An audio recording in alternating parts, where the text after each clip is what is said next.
யா Umar, இது மாதிரி சம்பவம் இது மாதிரி ஆயிடுச்சு. உமர் இருந்தா என்ன சொன்னாங்க, ஒரு கணம் யோசித்து நீ நேராக அபூபக்கர்ட்ட போனாங்க. அபூபக்கர்ட்ட போய் சொன்னாங்க, யா அபூபக்கர், இது மாதிரி சம்பவம் இது மாதிரி ஆயிடுச்சு. அபூபக்கர் ஒரு கணம் யோசித்தாங்க, நீ நேராக நபிகளாட்ட போ. இப்போ உமரும் அபூபக்கரும் ஒரு நொடி யோசித்து அதற்கான தீர்வை அங்கு தராமல் பெருமானார் ஸல்லல்லாஹு அலைஹி வஸல்லம் அனுப்பி வச்ச நோக்கம் என்ன தெரியுமா? அங்கே அல்லாஹ்வுடைய வஹி இறங்கணும், அந்த பிரச்சனைக்கு ஒரு தீர்வு வருவதற்காக அனுப்பி வச்சாங்க. ஆனால் இந்த இடத்துல நம்ம கவனிக்க வேண்டியது, உமர் ஹயாத்தா இருக்கிறாங்க, அபூபக்கர் ஹயாத்தா இருக்கிறாங்க, ரசூலுல்லாஹ் ஹயாத்தா இருக்கிறாங்க. பெரிய பெரிய ஜாம்பவான்கள்லாம் இஸ்லாத்தில் ஹயாத்தா இருக்கும்போது இப்படி ஒரு செயல். பெரிய கோவக்காரர் உமர், அதை விட பெரிய ரோஷக்காரர் அபூபக்கர், அதை விட பெரிய தீன ஹயாத்தா இருக்கக்கூடிய நபிகள் நாயகம். 3 பேரும் சேர்ந்து அந்த கடைக்காரனை உண்டு இல்லாமல் பண்ணியிருக்கலாம். ஆனால் உமரும் அபூபக்கரும் நபிகளாரும் 3 பேரும் எவ்வளோ அழகான ஒரு யூனிஃபார்மை ஃபாலோ பண்ணாங்கன்னா நாகரிகத்தோடு நடந்தாங்க. 3 பேரில் ஒருத்தர் கூட அந்த கடைக்காரரை ஒரு கடுமையான சொல்லால் திட்டவே இல்லை. எந்த விதமான ஒரு வார்த்தையும் அந்த கடைக்காரனை பார்த்து சொல்லவே இல்லை. அமைதியாக இருந்த நபிகள் நாயகத்திற்கு அல்லாஹ்வுடைய வசனம் இறங்கியது, வகீமிஸ் ஸலாத்த தர்ஃபஇன் நஹார் வ ஸலஃபம் மினல் லைல். பகல்களுடைய 2 ஓரங்களிலே தொழுகையை கடைபிடிப்பீர்கள், அது உங்களை நேர்வழிப்படுத்தும். இன்னல் ஹசனாத்தி யுذஹிபு ஸய்யா, நிச்சயமாக நன்மைகள் தீமைகளை போக்கிவிடும் என்று ஆயத்து இறங்கியதற்கு பின்னால் அந்த சம்பவம் நிறைவு பெறுகிறது. அன்பார்ந்தவர்களே, இப்படி ஏகப்பட்ட சம்பவங்கள் வரலாறுகள் இந்த சமூகத்திலே அரங்கேறி இருக்கிறது. அது அத்தனையும் நபிகள் நாயகம் நாகரிகத்தோடு கடந்தார்கள். நாகரிகம் என்பது என்ன? நல்ல உடுப்பு உடுத்திக்கிட்டு, நல்ல ஒரு நாற்காலியில் அமர்ந்துக்கிட்டு, அல்லது ஒரு பெரிய உத்தியோகத்தில் இருந்துக்கிட்டு, அல்லது வெள்ளையும் சொல்லியுமா ஊரை சுற்றி வந்துக்கிட்டு, அல்லது தனக்குள்ள அந்த செல்வத்தை அந்த அதிகாரத்தை இந்த மக்களுக்கு எல்லா காலமும் வெளிப்படுத்திக்கிட்டு தான் ஒரு பெரிய ஒரு வள்ளல் என்று தம்பட்டம் அடிச்சுட்டு பேர் தான் நாகரிகமா? கிடையாது.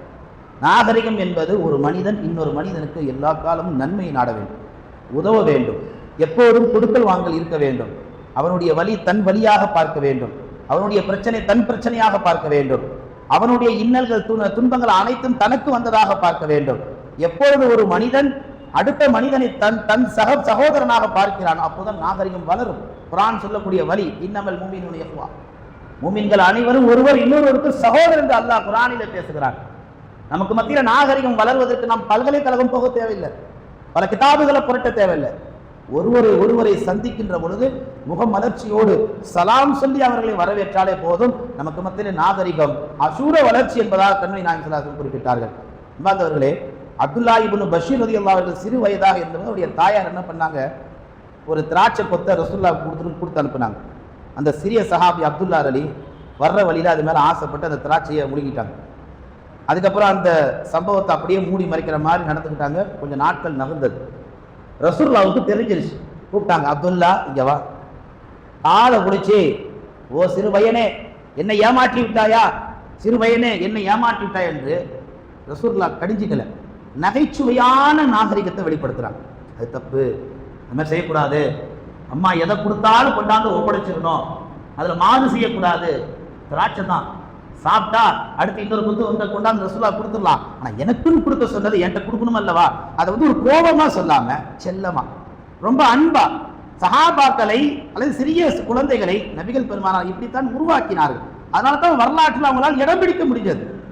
வந்தவர்களே, இப்படி நாம் அனைத்து நிலைகளிலும் பெருமானார் எதை எப்படி வாழ சொன்னார்களோ அப்படி இந்த நாகரிகங்களை தெரிந்து நாம் வாழ்ந்தால் இந்த உலகத்திலே நாம் போற்றுவதற்குரியவராக மாறலாம்.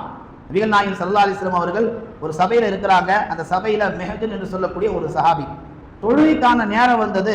ரசூலுல்லாஹ் என்ன பண்ணாங்க, எழுந்திருச்சு போய் தொழுதுட்டாங்க. தொழுகை முடிச்சுட்டு வந்து பார்க்குறாங்க, திரும்ப அந்த சபையில் அந்த சஹாபி இருக்கிறார். கேட்டாங்க, நீ தொழுகு போலையான்னு கேட்டாங்க அந்த சஹாபியை பார்த்து. அவர் சொன்னார், நான் வீட்டிலே தொழுதுட்டு வந்துட்டேன். இன்னைக்கு நிறைய பேர் வீட்டில் தொழுகிறாங்க, ஃபஜர், துஹர், அசர், மகரிப், இஷா. பள்ளிவாசல் எதுக்கு கட்டி வச்சுக்கிறாங்கன்னு தெரியல. வீட்டில் தொழுதா தொழுகை கூட்டினோம், ஆனால் பள்ளிவாசல் கட்டினது நோக்கம் 27 மடங்கு உங்களுக்கு நன்மை கிடைக்கும். அது வீட்டில் கிடைக்காது, பள்ளிவாசல் தான் கிடைக்கும். நாம அல்லாஹ்வை வணங்க வர்றோம், சண்டை போடுவதற்காக வேண்டியோ நம்முடைய கிரேடு காட்டுறதுக்காக வேண்டியோ தான் உயர்ந்தவன் தாழ்ந்தவன் என்று வெளிப்படுத்துவதற்காக பள்ளிவாசலுக்கு வரல. நாம அல்லாஹ் அக்பர் சொல்லி தான் தக்பீர் கட்டுறோம். யா அல்லாஹ் நீ தான் பெரியவர், அது மட்டும் தான் நம்ம நோக்கம். அந்த நோக்கத்துல வந்தா யாரும் பள்ளிக்கு வருவதை தவிர்க்க மாட்டாங்க. இங்க அந்த நோக்கத்துல யாரும் வர்றதில்லை, பல நோக்கங்களோடு வர்றாங்க. ரசூலுல்லாஹ் சொன்னாங்க, நீ வீட்டுல தொழுதாலும் இங்க இப்ப எங்களோட தொழுனாங்க.